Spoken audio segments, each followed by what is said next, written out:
Topic today is artificial intelligence, threats and opportunities.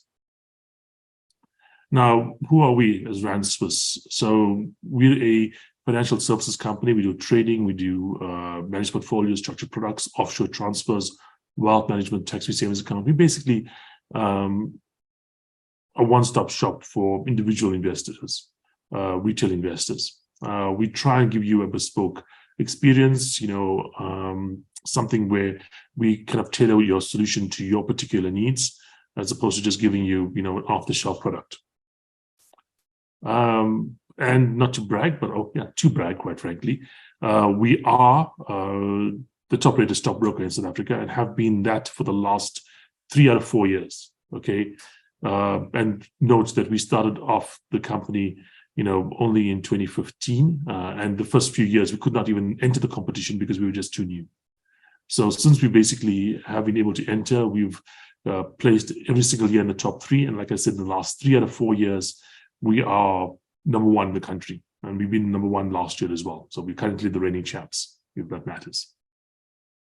And as you can see, in terms of overall broker, number 1 in the country.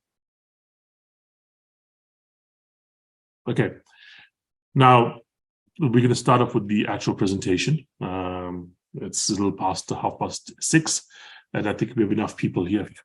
And we can, start off with a quote from Sundar Pichai. He is the CEO of Google, and Google basically, you'll see is, I don't know, it's the weird kind of player here, because it's kind of invented the technology, but not really taken advantage of it fully. Okay. And his quote is, AI is one of the most important things humanity is working on. It's more profound than, I don't know, electricity or fire. Okay, that's his thing. This is not, the internet. This is not smartphones. This is electricity or fire. That kind of change in how the world worked. Now, what is significant about this? Quite frankly, it's not only is this a person that, knows about this stuff. This is a person with over $1 trillion worth of market capitalization behind him, able to do things in this field. And that's a thing to understand, is that not all technology is evenly developed. When humans basically look at what they can and cannot do, they don't do everything that we can do. When we find something that we want to do and we focus effort towards it, we can often accomplish things that are far beyond where we should normally be. The example I give is space travel. When there was that whole Cold War space thing, people went to the moon. Okay, this was over 50 years ago. Humans walked to the moon over 50 years ago. Until very recently, we weren't able to do that again because we lost the technology, because it was something that so much effort and money was focused towards, that this technology became way more developed than it should have been relative to the rest of the ecosystem, and that kind of allowed this incredible advance to happen. Right now, with this AI kind of almost mania happening, we are seeing more and more funds being diverted towards AI, more and more brain power, more and more brain cells. Young people are not going out there and starting to focus on crypto. In fact, about 1/3 of all people on crypto switched from crypto to AI after GPT-4 came out. Okay, there's not many people going out and basically focusing on science, like physical science, physics, and so on. So the Einstein of today is not going to be working on physics; he's going to be working on AI, quite frankly. The Marie Curie of today is not going to be working on, radium. She's going to be working on AI. And that's what's happening right now. And also, it's government resources are going to be pulled towards us as well. If someone like this, Sundar Pichai, is saying that, this is something that's important, resources are going to be flowing into the area. So if there is an opportunity here, we will find it. Okay. Now, in terms of what the impact is going to be, Accenture has come out and said around 40% of all working hours could be impacted by AI large language models, the LLMs. That's what LLM stands for, large language model, okay? Such as ChatGPT-4. This is Accenture, okay? Now, again, these are people that businesses bring in to, help them understand how their business works. Now, consultants may be overpaid, they may not, or may know what they are talking about sometimes. But again, this is a very, very valid voice, very, very respected voice in the field. And the company is saying, 40% of all working hours are going to be impacted by this. Okay, now can you imagine what that's going to do to you?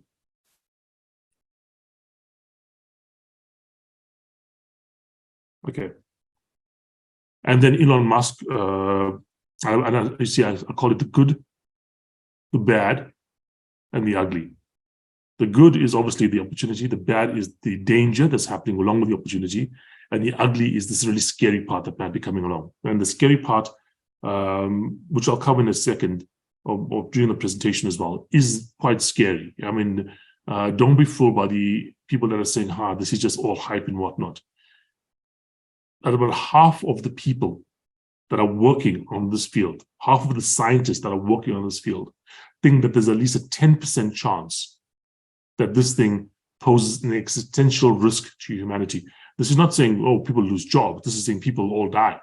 That's what the existential risk is. It's basically extinction kind of risk, threat to the very, existence of humanity.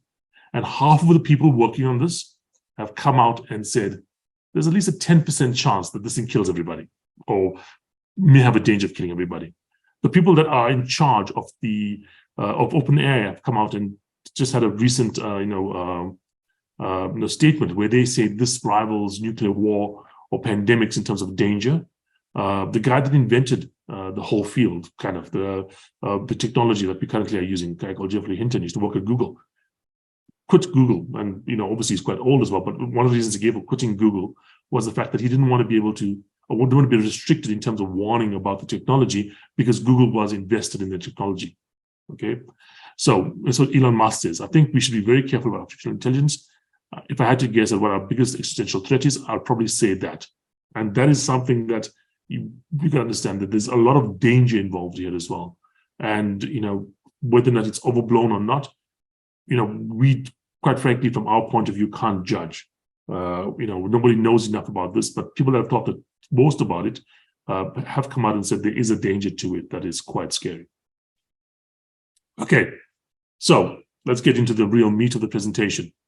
Here's what's going to be an introduction, talk about what's driving growth, who are the big players, possible impacts, and how to invest. Very simple, very clear cut. I want to give you guys an idea of the ideas in the field, who's playing in the field, what you can be expecting going forward, and then finally end up with how you can possibly invest in this.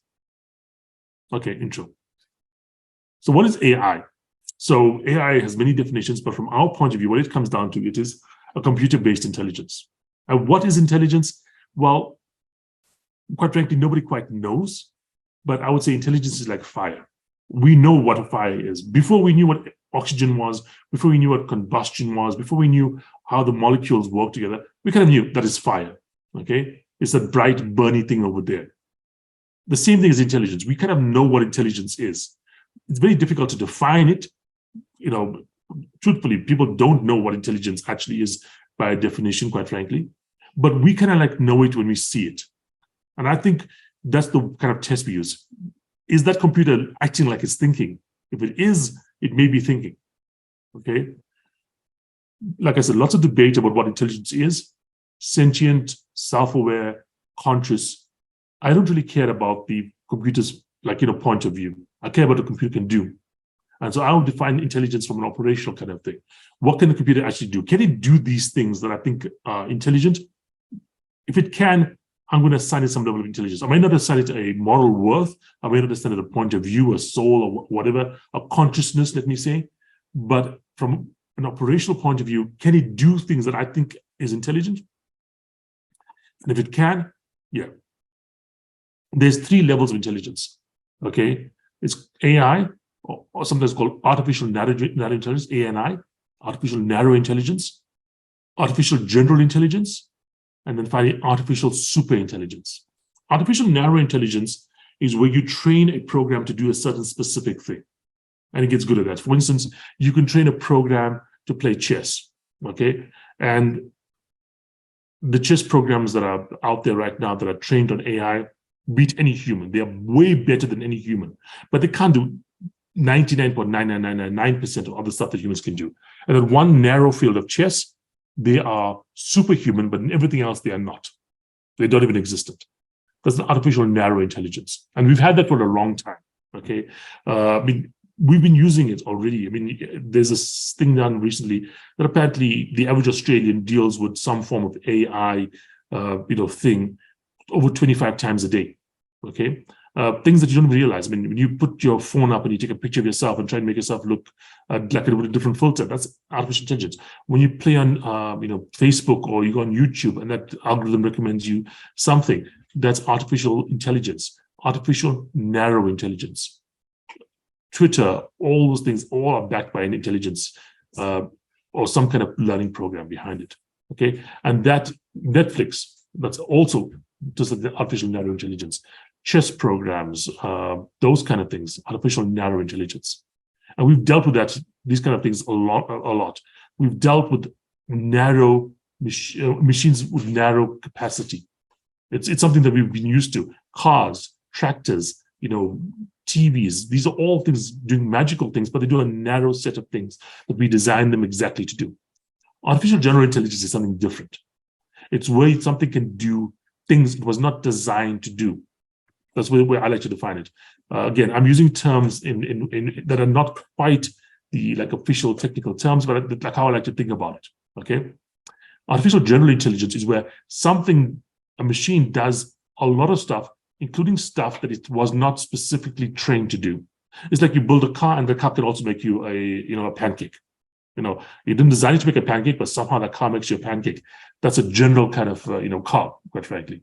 Doesn't just go up and down and transport things, but can make pancakes as well, and wasn't designed to make pancakes. That's the kind of stuff we're talking about here. An artificial general intelligence is where you build something, and that thing basically does stuff that you weren't planning on it doing. And that is where we are probably approaching or are at right now. These large language models that we are seeing at the moment are capable of doing things that the designers did not expect them to do. It was not a predicted thing that they would be able to do this. An example given is Google just realized, playing around with Bard, that it could speak Bengali. It was trained on all this text, but was primarily trained to basically respond in English. And somehow it picked up Bengali. Okay, could read, could write, could do the whole thing in Bengali. The same thing applies to a number of other things. These things are giving you, abilities or have abilities that you don't know until you basically test it. And sometimes it's weird, where it's not just you have to just kind of discover what it can do, okay? Because it doesn't automatically always do it with certain prompts. You can sometimes design a prompt in a way that makes it do things that it wasn't expected to do. So there's a lot of people out there who are kind of doing what's called prompt engineering, where they kind of they're kind of designing these prompts, these super prompts that are kind of priming this large language models to do or give outputs in a way that they wouldn't normally do. It started off with things like Dan, which do anything now, which is kind of, ways to make it break some of its restrictions around, for instance, doing racist or dangerous things.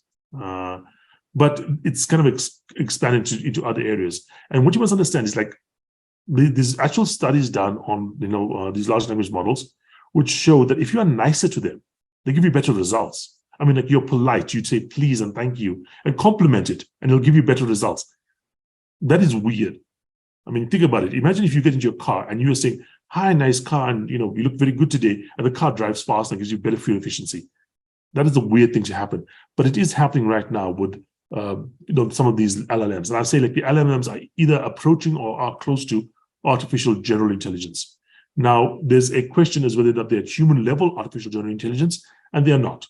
We are far more capable than they are across a wide variety of fields, okay? But they are improving, and we, quite frankly, are not improving that much. Biology doesn't change that much, in a few dozen years, a few thousand years even. But, technology changes quite a bit in a few decades, in a few months sometimes.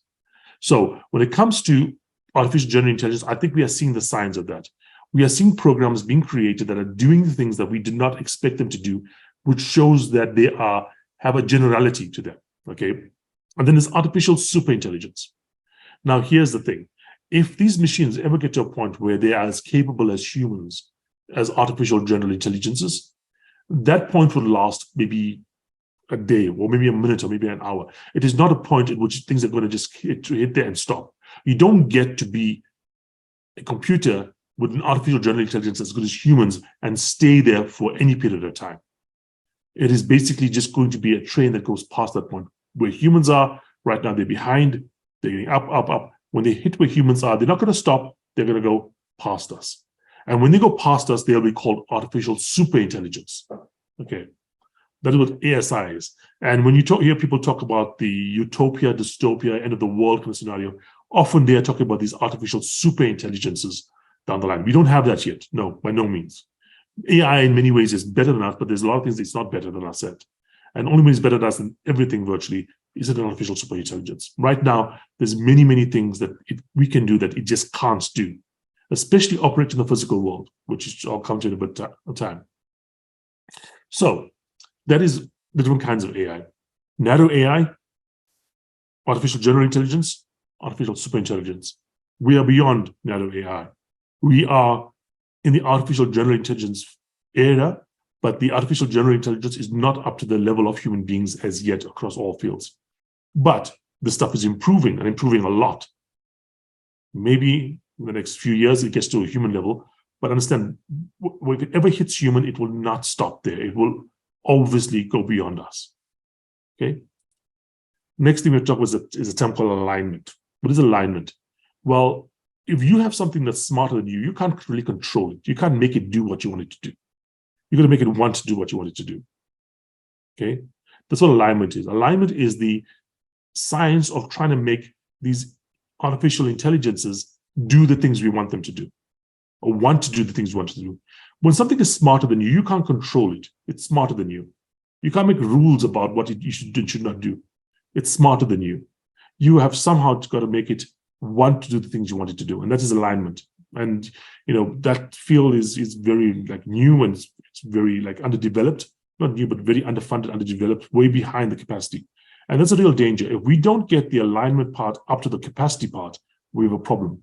If capacity, the ability of these things to do things gets far, far beyond us, however, our alignment, our ability to control them and make them want to do the things we want them to do does not, we will have an issue. Okay? A great post to read on this topic is Wait But Why? The AI Revolution, The Road to Superintelligence. Now, this was done a few years ago, but if you haven't read the Wait But Why articles as yet, it's a very, very simple, simple English. I'll give you a couple of examples and some graphs that I copied from them here to see or to understand these incredibly complicated concepts. Okay, so that is the introduction in terms of like AI. Now, understand this is by the way from Wait But Why. This is how human progress looks. Over time, it's exponential. And you can see basically, according to him, we're at the point beyond which the really exponential stuff starts happening. We are seeing a rise. We're seeing the first signs of exponential stuff happening. But once it really starts taking off, it's going to be, maybe beyond what we can understand. And that's why you guys may have heard the term singularity. What is the singularity? It comes from physics. When a black hole collapses, at the center of that black hole is what's called a singularity. It's a point at which our mathematics and our physics don't work, because apparently it's an area of or a space, a place where the density is infinite and the space is zero, or something like that. Yeah, and it's a point at which our maths and our predictions don't work. And that's the same kind of term they use in singularity here. It's the point at which technology starts to do things which we humans can't predict in advance. We don't know what the future looks like. Okay, and the idea around it, around the AI singularity, is at the point at which progress starts happening so fast that we really have no idea what the next year or two starts looking like. And quite frankly, if you had to ask the majority of AI people out right now, we talk about people working in the field, and ask what does 5 years from now look like, you'll find that the majority of them have really no idea. Even the people running the biggest labs have no idea what 5 years from now looks like. And so, yeah, that is the kind of thing we're dealing with right now. It's a possibility that we're hitting this kind of takeoff point. And to understand as well, humans don't understand exponential trends very well. So if we look at this thing here, we have this exponential trend where we at the present day, we have this blue spot here. You can see here this blue spot. And you can see that if you are looking at past performance, you would say, okay, we're doing red. Okay, so it's improving, but it's not improving as fast as it's really going to be improving. If we look at present day current performance, it'll be faster, but it won't be up to the reality. The green is the reality, because when you have an exponential growth curve, that is what you need to be expecting. You need to basically say, okay, it's exponential, it's improving at this rate, therefore I need to forecast exponentially. Now, we've experienced exponential stuff in our own lifetimes, okay? Look, nothing is truly exponential. There's always what's called S-curve, where things start like this here, they go up, and then they kind of plateau up. But we don't know when these plateauing things happen. An example for this would be Moore's law. Moore's law, as you guys know, is about the power of computing. That's an exponential curve, okay?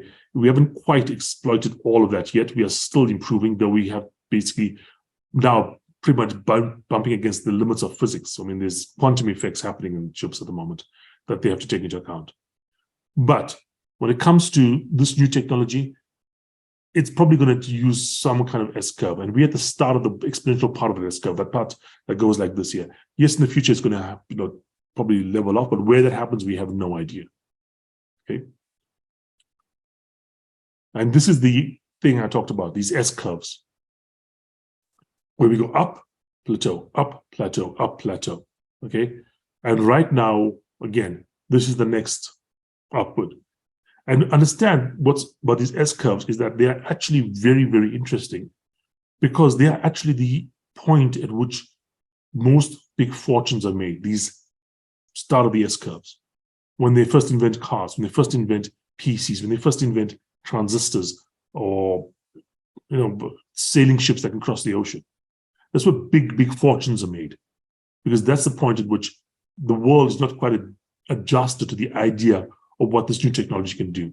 And therefore, if you are first and you are early, you can make huge fortunes based on that. The first guys that got into cars, the first people that got into PCs, the first people that got into the internet, the first people that got into mobile phones, apps and all those kind of things, big fortunes are made because you are able to do things that are suddenly almost overpowered compared to what the rest of the world can do. And that gives you an advantage for a period of time.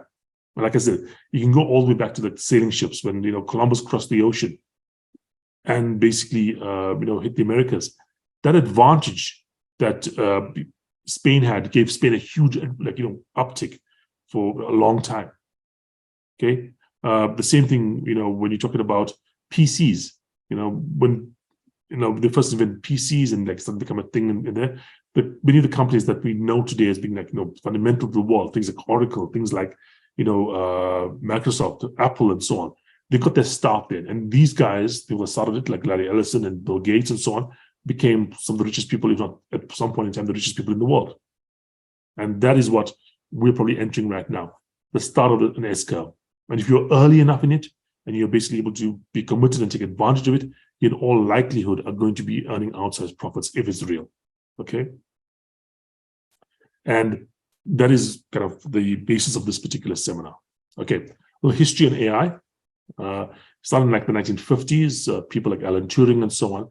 And they were very optimistic at the start about what they could and could not do. I mean, there's like articles out there where these guys in the 50s thought, give us a week or like a good summer with a couple of smart kids, and we'll figure out this whole AI thing. Obviously not happened. We've had many AI winters, which means that there's periods where there's been a lot of hype and the hype hasn't turned out to be real. And then we go to a period where, anyone working in AI was considered to be dumb. Okay. So we go through these winters where the technology is not quite there. And the example I'd use for this is like flight. If you look back in history, people would be trying to fly for a long time. And for a long time, if you were trying to fly, you were an idiot. Until some people called the Wright brothers did it. And then suddenly flight became a thing that's very, very normal. And within about 60 years of the first flight, we walked on the moon. That's what can happen with these things.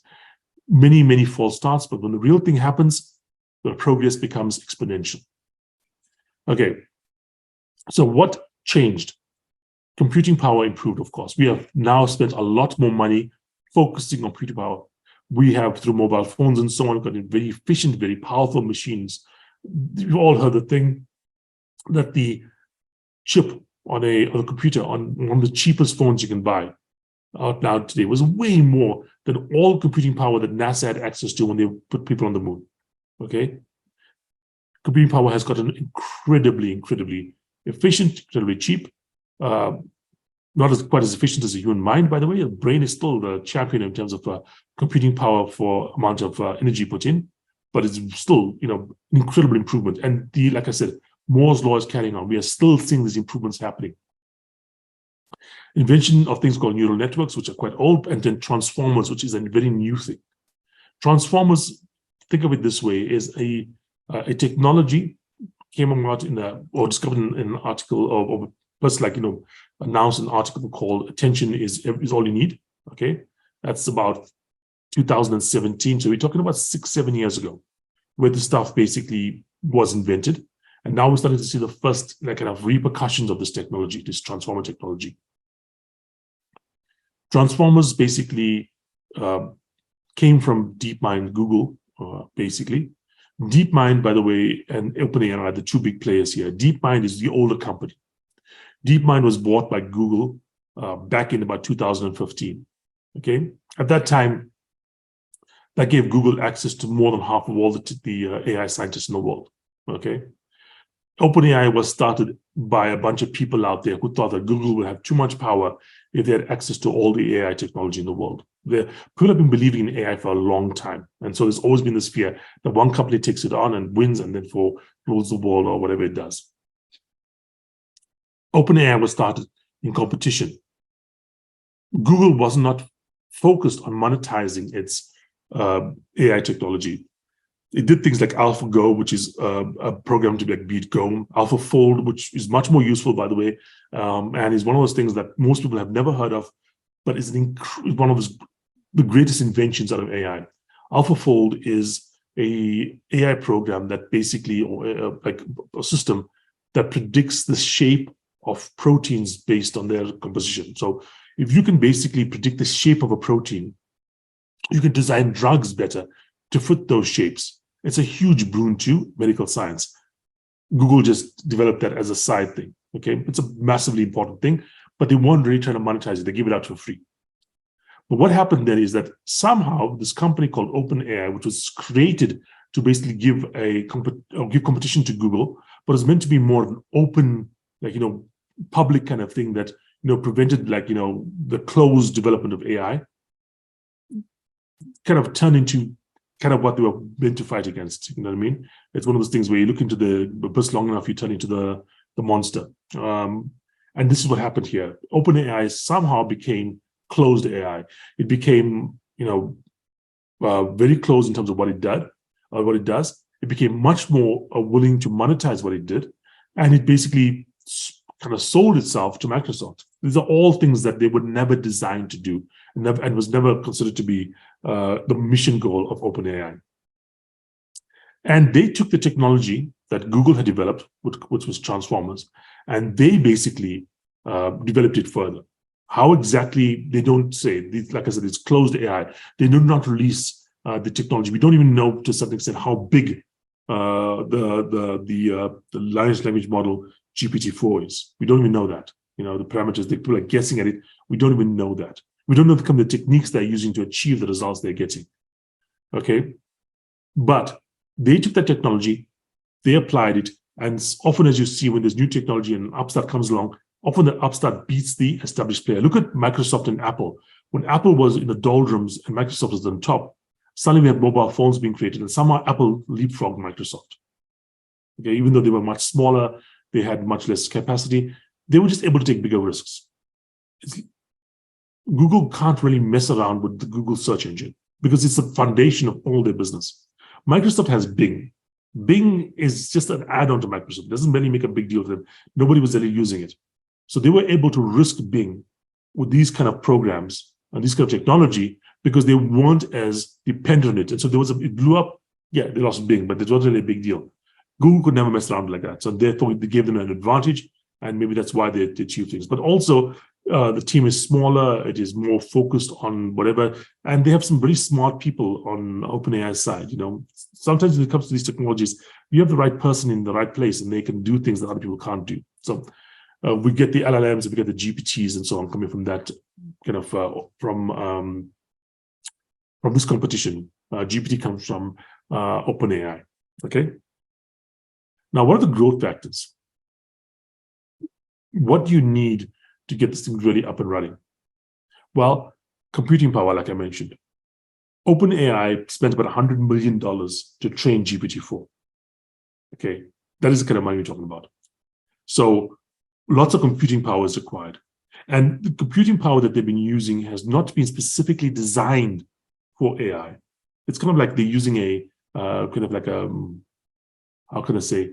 They're using kind of like an improvised kind of thing. They're taking current technology and they're kind of making it or using it for this purpose. But that's changing. Okay, we are seeing computer companies, most especially Nvidia, which we'll talk about in a second, really focusing on AI. And Nvidia, by the way, is, as you saw last week, up 30%.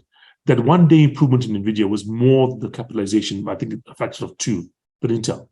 So Nvidia, what it made in one day in terms of improvement in its share price was about double the total valuation of Intel. And Intel, as you all know, is a very big company. Okay. We are seeing technology focused towards this. They're going to get the same chips, or the same countries that made the chips that basically are currently being used to create these language models. That technology is going to, or those companies are going to be refocusing their efforts to make those chips more efficient and better at doing the thing that trains these large language models.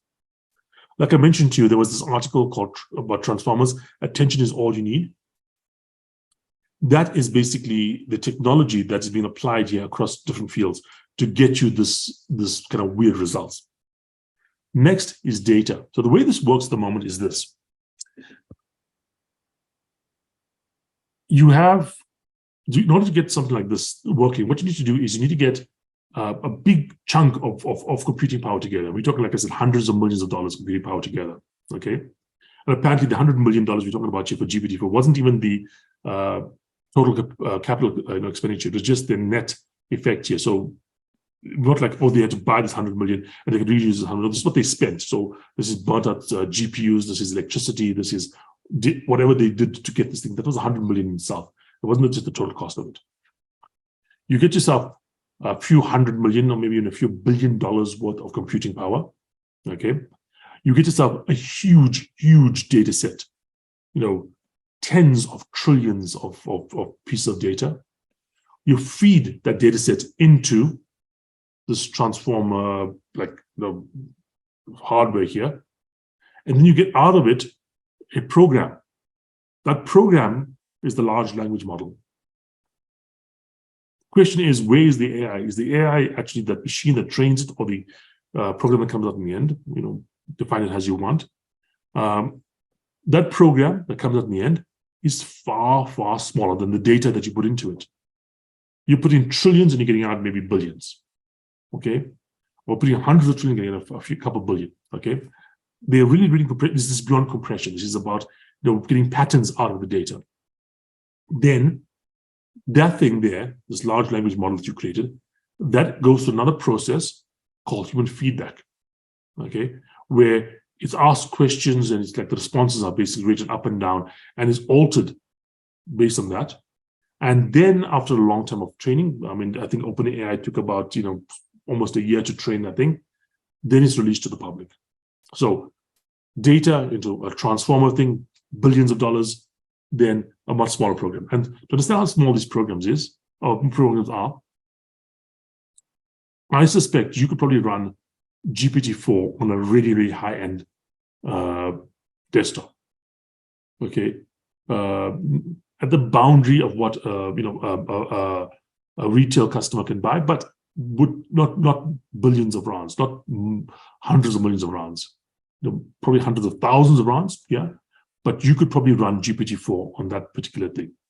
There's some of these large language models that have been trained or been released. So for instance, Meta that's Facebook, had a language model that was somehow released to the public. Okay, the exact way that is done is it's kind of iffy.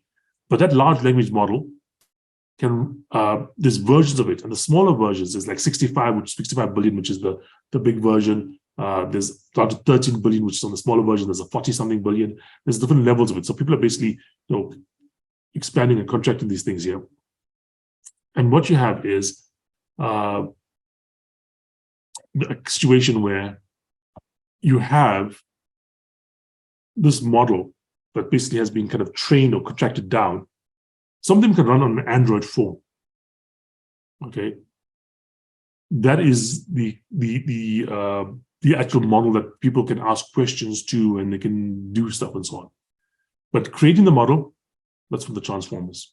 Now, that technology as well has been changing. There's been proof of concepts where people have basically gone out and done, models, stuff, for hundreds of millions, but for hundreds of thousands. Okay, some even academic models have been done for a few thousands. Okay, and these models obviously don't compete on the same level as like the GPT-4, but they're not, what you would normally think of as being like a $100,000 model versus a $100 million model. You would think they would be just totally different, levels here, and they are not. They are closer than you think, and that shows that there's a possibility of being far more efficient when it comes to these things. Okay, data is very important. Why? Because you're going to find that as we go down, data becomes more and more important. You can have all the computing power in the world, but if you don't have the data that feeds off it, you're not going to be able to basically train your model. Okay, so Google, Apple, Amazon, Microsoft, Meta, Facebook, these are players in the field at the moment. And some of them are nowhere on the radar at the moment, Meta especially. But if you look at the data that Meta has more data than anybody else in the world if they wanted to train a large language model. Why? What does Facebook have? It has Facebook, yeah. WhatsApp, yes. Instagram. 3 out of the 4 biggest social media kind of things out there they have. Google as well has access to data that most places don't have. Gmail is huge. And as the next modalities come through, things like, for instance, video and stuff are being used to train, Google has access to the biggest video library in the world, YouTube.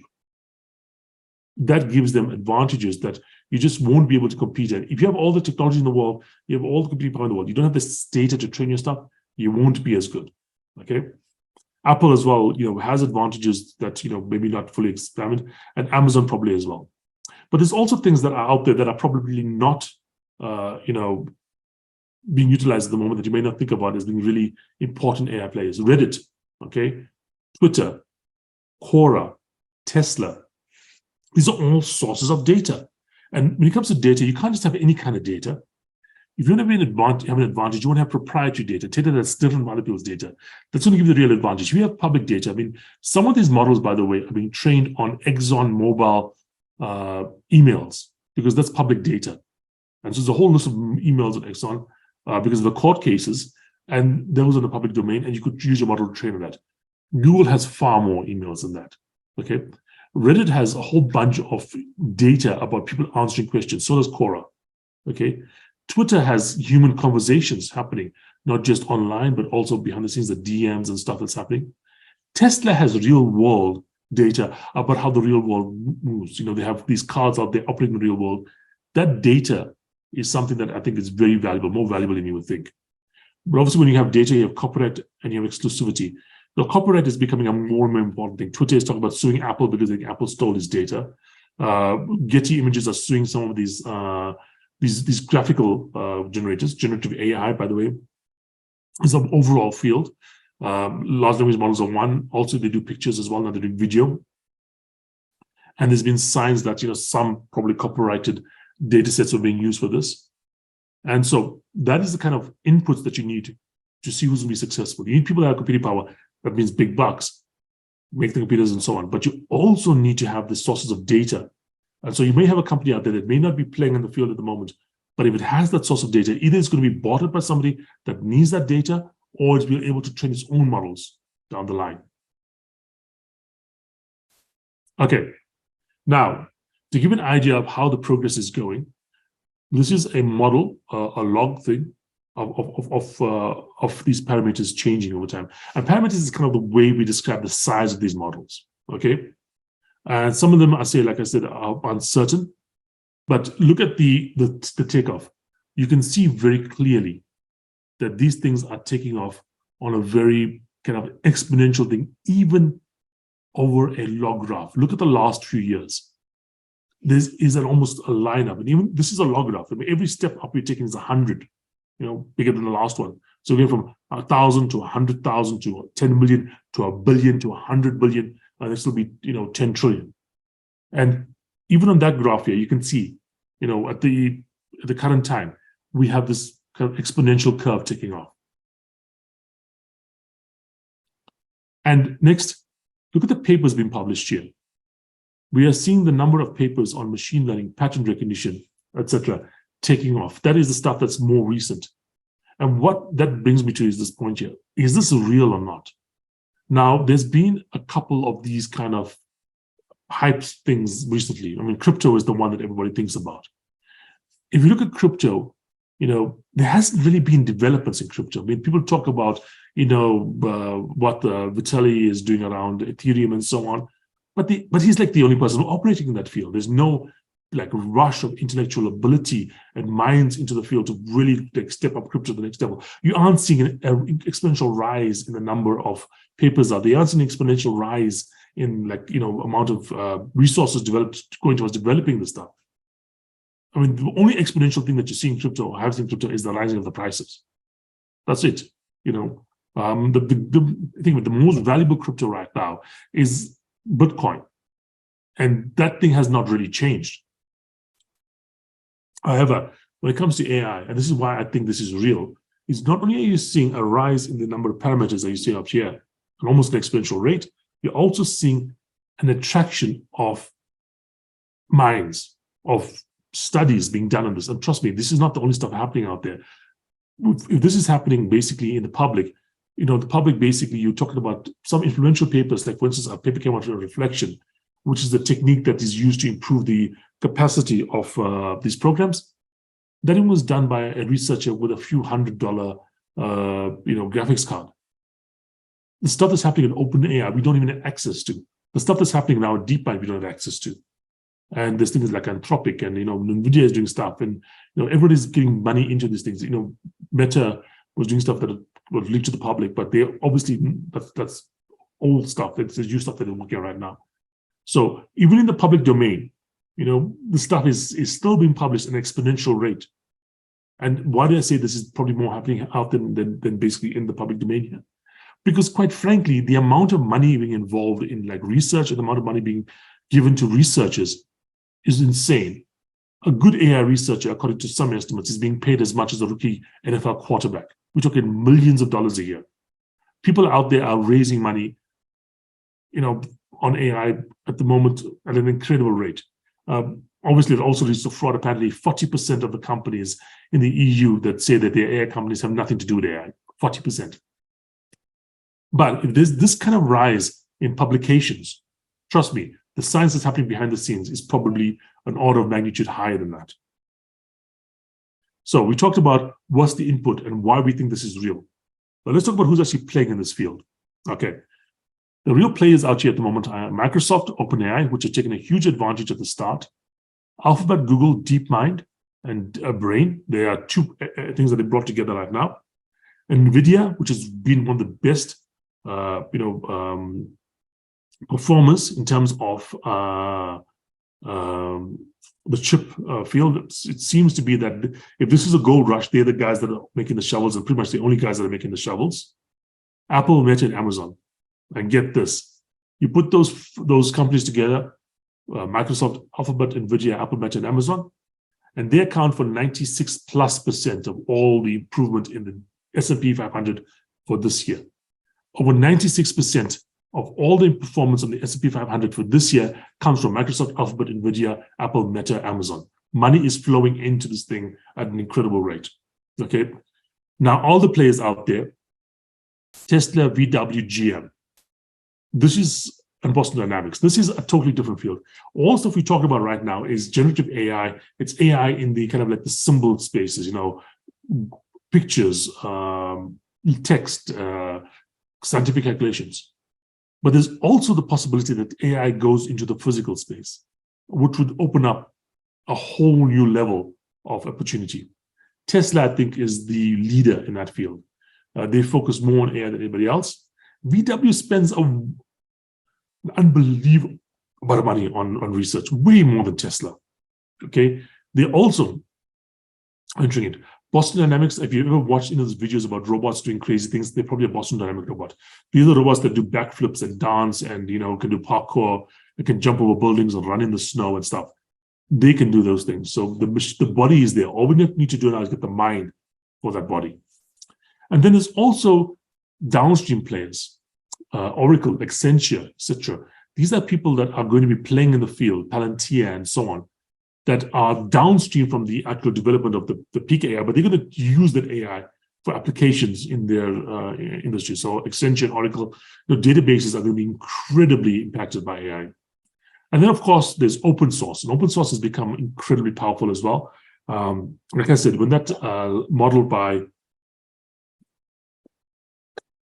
Meta was released, the open source community went crazy. And you found very clever things being done there. And they've gone beyond that. I mean, once you have the model trained, right, doing things to the model is not as difficult. So train the model, like I said, hundreds of millions sometimes. But once it's trained, you can mess around with it, sometimes with, like I said, a few $100 graphics card, okay? And that open source kind of like research community is very, very important because that's actually driving the technology forward at the moment. And finally, government. If you've watched any news in the last, few months, you'll see that, some altman from OpenAI, Gary Marcus, who's an AI researcher, have all testified in front of Congress in the US. The focus of governments on AI is becoming more and more important. The EU, by the way, has come out and really kind of shot themselves in the foot by pretty much banning all AI research in the EU. But, the US is still proceeding, but they are still, like I said, doing these investigations to AI. And look, they're never going to be able to understand what's happening. If you watched their investigations to social media, they had no idea about anything out there. These are old people in their 70s and 80s. But they are going to be playing a part here because they are going to be focusing, regulation, etc., on the field. And in terms of where the places or regulation is happening, it may affect, companies. I mean, there's no shortage of intelligence in the European Union. DeepMind is a European company, but it probably won't be able to survive in the EU because of the fact that the regulations are just not up to scratch or are just too restrictive. And that's why maybe something like VW and so on may not be able to play in that field as well as they could, just because they've been hobbled by regulation. Okay, impacts. So what is going to happen when this thing is real and it is going to work out as we think it might? So I said, what is it real? Yes, we are seeing the science that make you think it's real. Firstly, you are seeing smart people say it's real. You are seeing companies focus money on it. You are seeing the stock market rewarding companies that are focused on it. You are seeing scientists publishing papers in the field, and you are seeing an actual improvement in the technology at even an exponential rate. And even on a log graph, it looks exponential on a log graph, okay? Increased productivity, increased wealth, okay? So there's probably going to be a lot of money being created here. When you have improvements in productivity, which is this probably going to cause, you're going to have improved wealth. Okay, this is, by the way, the good stuff that's going to happen. Software design is probably one of those fields that's going to be most affected by this. Already, we are seeing software programmers out there approach or start using AI technologies to help them write software. An interesting point, one of the big advances that happened with OpenAI and ChatGPT is that they used programming language. So they inputted text in like books and that kind of stuff in there, and the conversations on the internet and emails and stuff in there. But one of the things they also inputted was software, like code, computer code. And apparently that code helped the program understand logic better. So the computer can actually write software, especially small pieces of software, faster and better than any human, because it doesn't make mistakes. Medical breakthroughs. We talked about, what's happening with regards to AlphaFold, but also Apple has come out with Quartz, which is its AI around health, which is going to work around the smartphone, which I think is going to be incredibly powerful. Think about it. If you have all the data from your own personal smartphone, predicting a heart attack, predicting arrhythmia in your heart, high blood pressure, rising temperatures, those are kind of things that are going to have, with AI combined with it, a great ability to basically, tell you things that are happening in your body before you even realize it. think of it this way: you could almost have a constant physical happening on your body at all times. Imagine a doctor constantly checking your heart rate, constantly checking your blood pressure, constantly checking your respiration rates and so on, your oxygen level in your blood. If they did that consistently, I mean, you know about a heart attack, about a heart issue way in advance. And that's happening with, like I said, Apple. Physical AI. We talked about Tesla. We talked about Boston Dynamics. That's also a possibility. Developing world. The developing world, I think, stands to benefit from this a lot. It's just like how cell phones allowed, poorer countries to skip landlines. This is going to allow poor countries to skip a lot of development hurdles. The example I just imagine this: imagine you get a program, a doctor AI, that's 90% as good as a human doctor. Not even as good, 90%, not quite as good. And then you expose that to a population like the DRC, the Democratic Republic of the Congo. Imagine if every person in the DRC suddenly had access to someone that's 90% as good as a doctor. The improvements in health in that area would be gigantic. Imagine if I could provide like subpar doctors across the whole of the Congo, not as good as a normal doctor, but reasonably good across the entire Congo.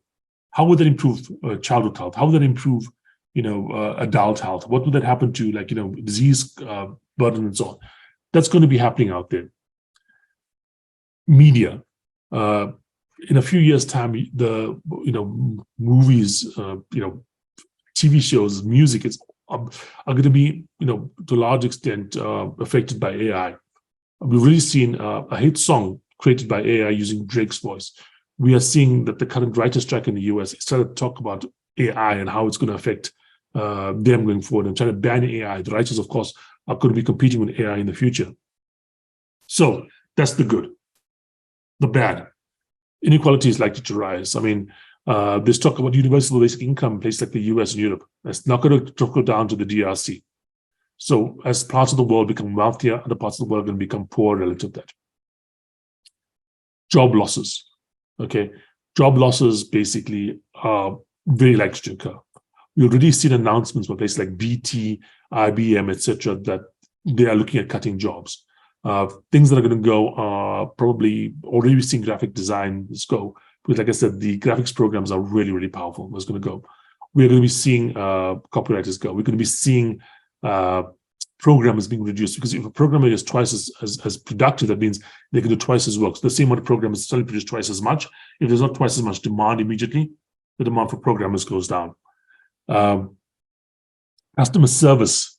I mean, you hook up a generative AI with a voice, which these things can also do, and suddenly the majority of customer service jobs goes away. People that answer the phone when you call in, they don't have to be there. But if you think the last election in the US was a bit of a crap show, the next one's going to be worse, because you're going to have a lot of AI bots out there on social media trying to influence the election. And unlike in the past where the bots are just these dumb things here, these bots are going to be smart. They're going to be knowledgeable. They'll be able to understand politics and whatever, or at least make you think they understand it. They'll give you smart, interesting answers. They'll be funny. They'll be, quite good in terms of, answering your questions, and they will sound, pretty much like a smart person. And that is something I think that is going to be also very impactful going forward.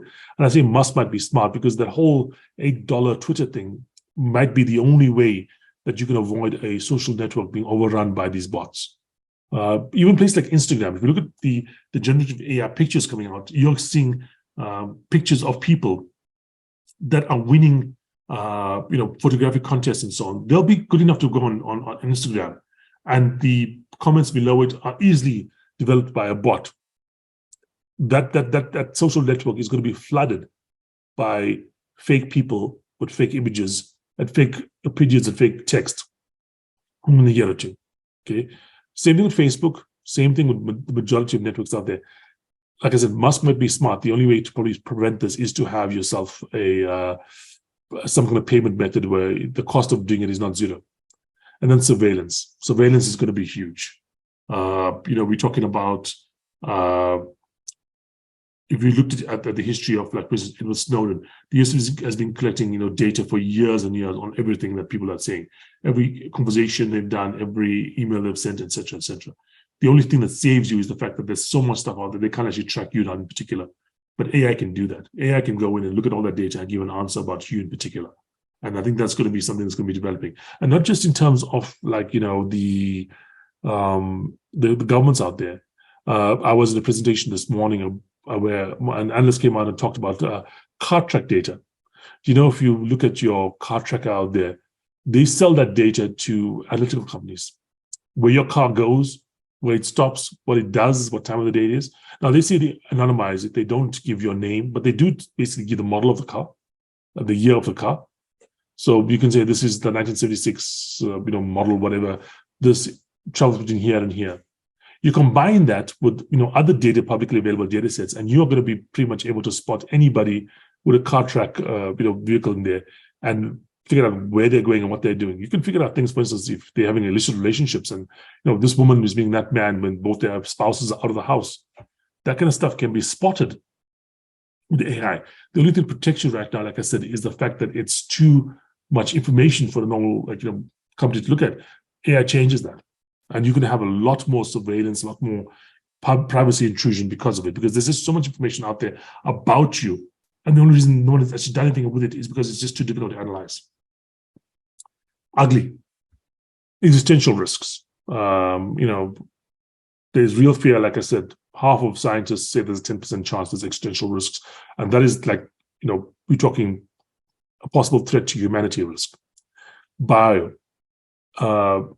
With the stuff that's coming out around, AlphaFold, yes, you can build the best, vaccines and best medicines in the world, but you can also build some very interesting poisons. And people have already gone out and tried to use these AI systems to see if they can develop things like this here. And as dumb as they are right now, they're not anywhere near as good as they're going to be. Understand? Everyone else says this, but it's a saying that it's true. This is the worst AI will ever be. It will always be better than this in the future, because the improvements are always there.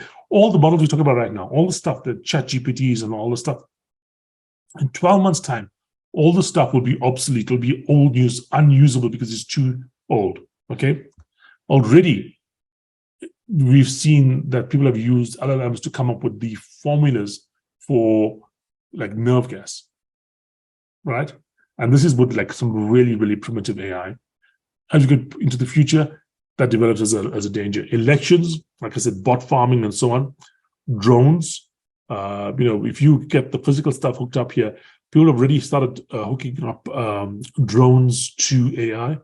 You've seen in the Ukraine-Russia war, drones being used with more and more, frequency. Recently, Moscow itself was attacked by Ukrainian drones. Ukrainians have been attacked by Russian drones in the past.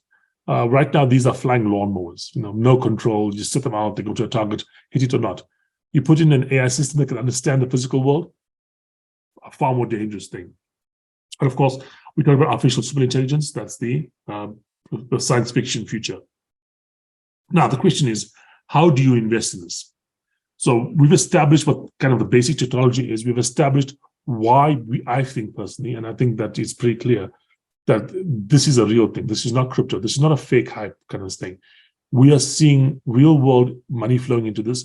We are seeing the biggest, smartest mind in the world taking huge bets on it. And we are seeing actual real world impacts already. And like I said, these are very simple things. These are this is before the Model T car. This is like the Kitty Hawk airplane that's just barely taking off the ground. It's going to get better. How do you take advantage of that? Okay, so when you have something like this happen, like, remember I told you this is a S-curve. This is like a technological shift. I term this as a paradigm shift. It means basically a shift in the whole kind of like paradigm, the whole underlying structure of the economy.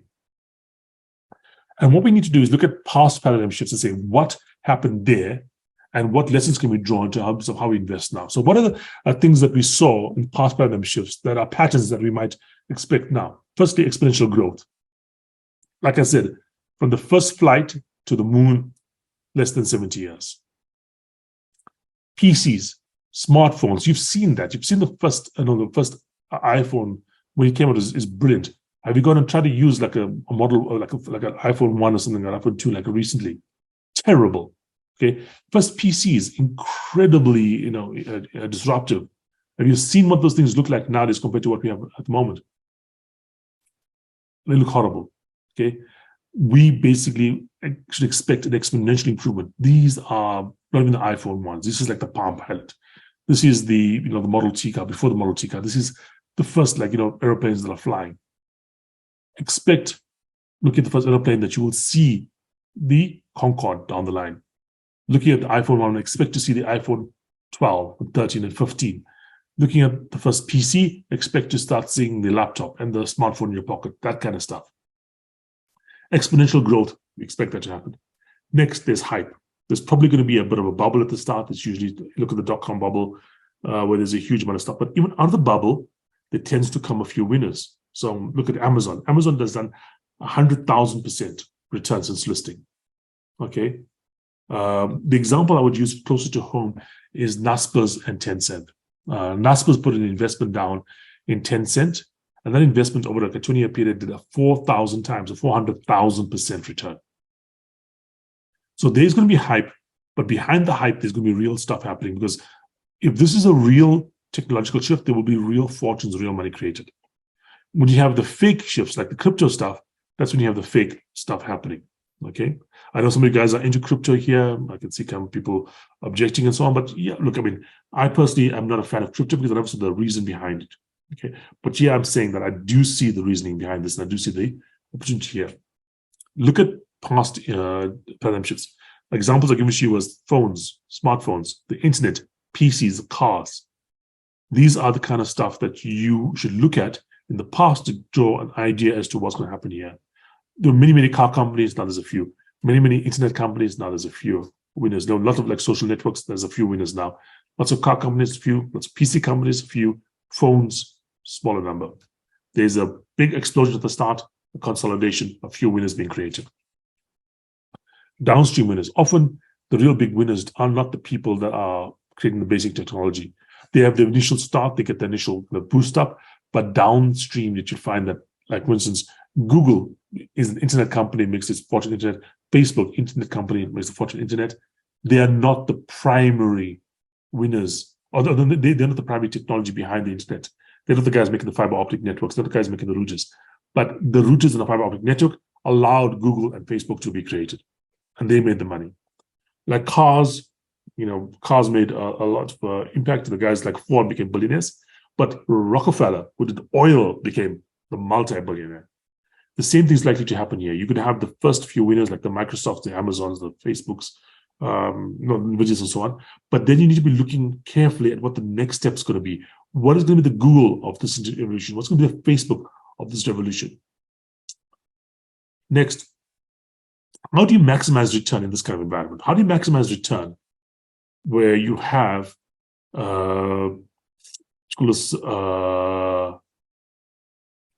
the opportunities out there in terms of this massive amount of growth happening, and how do you get the best return on that? How would Naspers maximize its Tencent holding? How would you have maximized your investment in Amazon back in the late 1990s? That's how we look at here. And there's obviously down the line as well the possibility of AI managed portfolios and hedging, etc. Now, what you must understand in terms of this year is that when you have a paradigm shift, you can't just think of the opportunity. You must also think of the cost. If you don't go into AI, and AI is the real thing, not only do you lose the opportunity of AI, the things that you're left over with, maybe banks, maybe whatever companies you may be left over with, those companies are not going to just ignore the AI revolution. They may be negatively impacted by it. Because if this is a real technology that's really taking off, it's going to cause ripple effects that are going to affect your other investments, often negatively. So if you don't have some exposure to AI, not only will you miss the opportunity, you will also, to a certain extent, be exposing yourself to higher risk. Okay, so in terms of what we are going to be doing regarding AI, okay, it's almost, it's actually 7:30 right now. We are developing an AI fund. To learn more about it, email info@Ransmus. And the title RSAIP 2023. To give you an understanding here, what we've done is we've gone out and we've looked at these patterns, this paradigm shift patterns that we've talked about right now, and we've designed a portfolio that if these patterns hold true this time, will give you the maximum return or maximize your returns. We are to do things like avoid traditional portfolio management balancing. Because if, for instance, Naspers rebalances 10% holding, they wouldn't be able to basically maximize their growth. If you rebalance your holding in Amazon over time, you would have missed out on the majority of that 100,000% return. And that is the kind of model we'll be creating. And a couple of weeks from now, we'll come out in the next presentation. We'll give you the audit model. But if you want to learn more about it now, like I said, just email us, info@transfers, put this title in there, and we'll set up a little chat with you guys and just walk you through to what we are thinking at the moment and how to invest in the technology. Okay. So any questions at the moment? We've got quite a few guys here. Anyone want to ask anything about what we've talked about so far and, about what we've covered? Just type it in the chat or click on Q&A.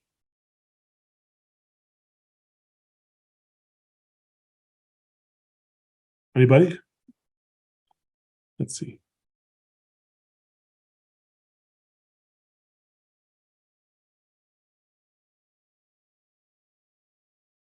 Okay. I don't think anyone actually answered any questions here. Okay. Feel free to email me with any queries about this. I'll be putting this up on YouTube as well. Oh. Yeah. One of the guys out there is saying some of our programmers are already using ChatGPT to write code and do research. That is true. I mean, the adoption is insane. And that is what's scary about this. It's the adoption, of like crypto, and why I thought crypto was not a real thing was because there was not the use case that's obviously screaming at people. This is the use case. When they invented the mobile phone, people knew what to do with it because it was obvious. When they invented the car, people knew what to do with it. It was obvious, the plane, obvious. Crypto, it was not quite as obvious. People bought it because they wanted to make money off it, because it went up. But how many people do you actually know that actually use crypto? No. Already, my wife, I introduced her to GPT-4 pretty much when it launched. It's like about 2 months ago. And within a month of using it, right, she was using it to write emails to a potential school for my daughter. Okay, she's using it already to write a bunch of my emails. If you haven't used these programs to write your emails as yet, incredibly useful. Okay, help me write in Gmail or even GPT-4's thing. Just ask it to write an email about something. Very useful. There's obvious use cases here, and there's obvious use cases. There'll be other use cases down the line we haven't thought of yet, and I think that's one of the reasons I'm so confident that with an AI, know how and why to use crypto. Perhaps it would. Maybe an AI can figure out why crypto is an important technology to be used here. I personally have come down to the idea that crypto basically doesn't have the guns to back it up, and therefore, a question about the fund. Okay, will your fund be ZAR or offshore? It has to be offshore, unfortunately. The only reason we even tasted a piece of the tech revolution, the mobile revolution, the internet revolution, was because Naspers bought that share of Tencent. You take it out of the South Africa, and we have almost nothing exposed really to the underlying tech revolution of the internet or mobile, and we are not going to be lucky again twice. There is not going to be any company in South Africa, in all likelihood, that's going to have real ground relationship with the technology of AI. In fact, they are more likely to be vulnerable. I mean, our banks may use AI, but it's more likely some small banks will come and use AI and disrupt them. Okay, so we have to be offshore. We have to use offshore allowance. We will create the account for you. We will take the offshore money for you. We've tried to keep it as small as possible.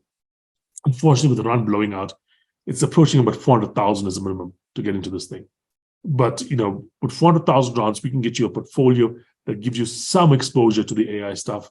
With blue chip and more speculative stuff in there as well. But we have to do it offshore. There's no way to do it locally. Thanks, Andrew.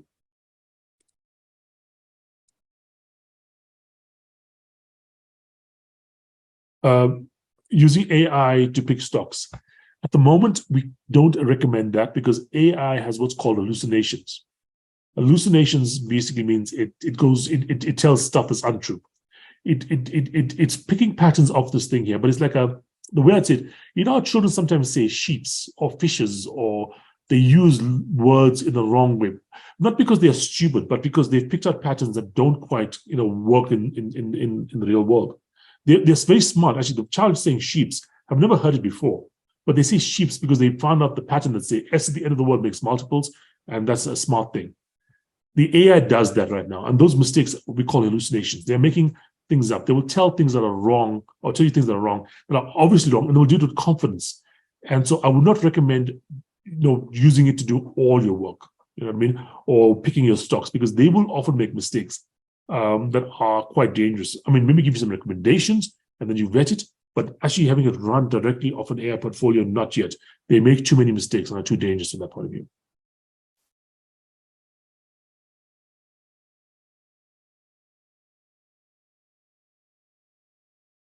Will the fund be ETFs, CFDs? It will not be CFDs because we'd expect enough growth here, but not to require derivatives. The fund is going to be majority individual companies to pick up, but there will have to be a selection of ETFs in there, accounting for about a third of the valuation. The reason is that we want the ETFs to basically give us exposure to the largest population. These ETFs have 100, 200, 180 different companies in them, and across them, we have more than 200 different companies that we're being exposed to. We have some taste in case one of these things really takes off, if we can touch it. But we are trying to focus on companies we think right now are going to be valuable and have exposure. Our philosophy is going to be, we'll let these companies run, because if you basically get a winner in this field, you do not rebalance. You do not reduce something because it becomes too much of the portfolio. We let the companies run. The only reason we'll kick a company out of this particular portfolio is because it's no longer focusing on AI, or we don't think it's going to have a good chance of winning. So it's going to be majority companies, straightforward equity, with some ETFs in there, just to give us a large enough exposure. Over time, we're starting off with blue chips right now, but over time, we're going to switch that to more and more speculative companies. Asking GPT-4, what's the best AI company to invest in? Yeah, you can, and it gives you ideas. The way I'd use GPT right now, or any other things, is inspiration for creative work. It gives an idea, but do not trust the answer exactly, because the answer, like I said, is prone to hallucinations, and they can give you answers that are just totally off. It might even give you a company that doesn't exist. That's how bad it is. Is the fund up and running? Yes. If you want to call us and get it up, we're up and running at the moment.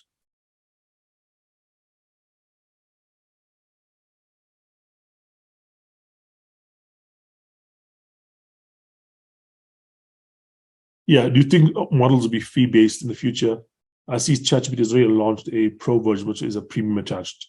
It's going to be, I mean, Google might just not do this in a fee-based model, because Google basically makes its money off advertising.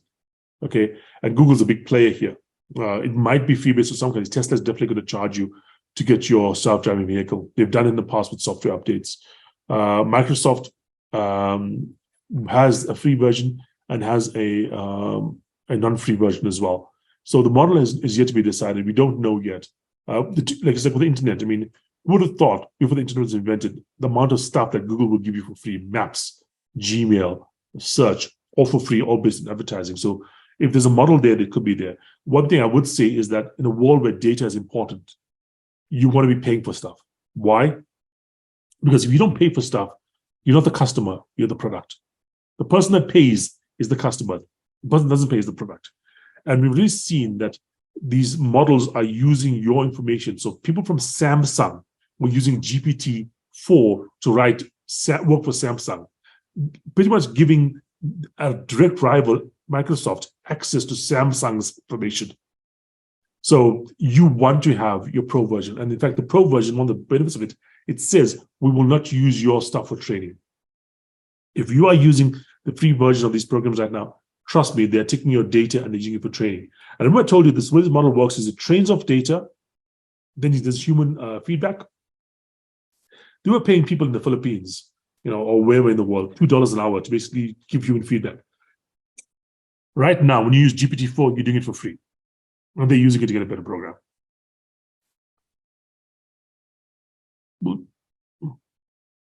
The minimum amount is not so much what you need to make it worthwhile, it's what you need to make it viable in terms of buying the stocks that we need to buy. Right now, I said, we try to make it about 350,000. Unfortunately, we have to go towards 400,000 rounds a week. That, I think, is enough, because let's just say this thing takes off in the way we want it to take off. And we have a couple of these companies doing Amazon/Tencent returns. We're talking 1,000 to 4,000 times return in 20 years. So let's just say they account for 10% of the portfolio. Everything else in the portfolio does nothing. You've put in basically 80,000 rounds, and that 80,000 rounds returns you 1,000 times in, say, 20 years. 80,000 rounds 1,000 times in 20 years is 80 million rounds.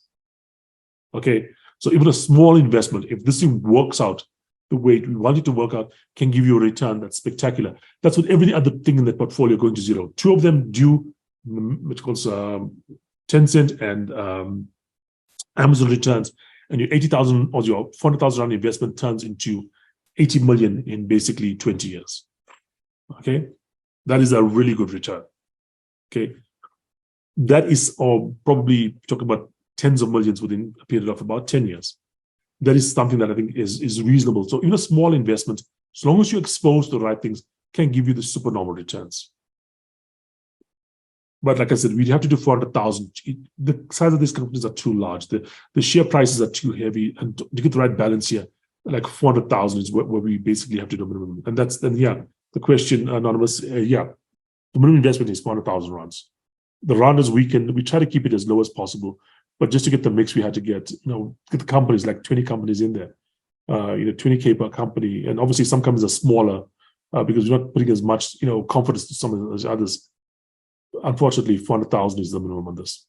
But like I said, if this thing works out and gives us the kind of returns we saw in Amazon and we saw in Tencent, and if only two of those companies did that, within a period of, 10 to 20 years, we're talking that 400,000 investment could be worth close to 100 million if that return is like viable. Again, I'm not giving you advice that this return is what we expect to happen. I'm just saying, looking at previous example of these shifts here, these are the kind of things that can happen, and that's what we look at.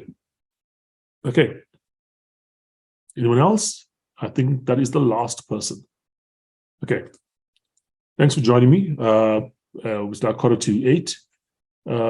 This stuff will be up on YouTube.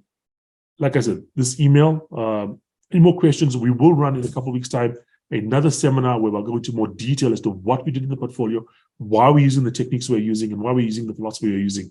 It is a slightly different philosophy than virtually any other portfolio you have running, because this portfolio is designed with the assumption that this is a real phenomena. This is going to be a paradigm shift, and it's going to give you the kind of returns that we talked about there. And how do you maximize the ability to benefit from that? Thanks for joining me, guys. Cheers.